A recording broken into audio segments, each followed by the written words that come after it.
ახალციხეში სასკოლო ოლიმპიადის ფარგლებში მძლეოსნობაში ტურნირი მოეწყო. მასში ახალციხის მუნიციპალიტეტის მასშტაბით 14 გუნდი ჩაერთო. ფინალში ქალაქის პირველი, მეორე და ვალის მეორე საჯარო სკოლები გავიდნენ. საბოლოოდ გამარჯვება პირველ საჯარო სკოლას ხვდა წილად. ტურნირის დასასრულს დაჯილდოების ცერემონია გაიმართა. საპრიზო ადგილზე გასულ გუნდებს თასები, მედლები და სიმბოლური საჩუქრები გადაეცათ. ახალციხის მერის მოადგილის თქმით, მსგავსი სახის ღონისძიებები სპორტის განვითარებას ხელშეუწყობს და ჯანსაღ ცხოვრებას პოპულარიზაციას გაუწევს. სასკოლო ოლიმპიადა 30 მარტს დაიწყო. ტურნირი სპორტის 4 სახეობაში: ფეხბურთში, კალათბურთში, მაგიდის ჩოგბურთში, მძლეოსნობაში მოეწყო და ფინალისტებიც გამოვლინდნენ. ხოლო 23 აპრილს გაირკვევა მხიარულ სტარტებში გამარჯვებული გუნდი. შეგახსენებთ, რომ საქართველოში სასკოლო ოლიმპიადას ორგანიზებას სპორტისა და განათლების სამინისტროები უწევენ.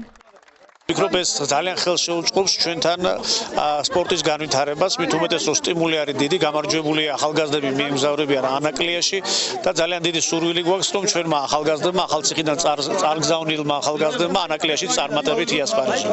გავადის პირველ ადგილზე პირველმა სკოლამ და ველოდი ამ შედეგს, შორის ძალიან მიხარია და ძალიან კარგი კონკურსი იყო და საუკეთესო გაიმარჯვა და საუკეთესოები ვართ.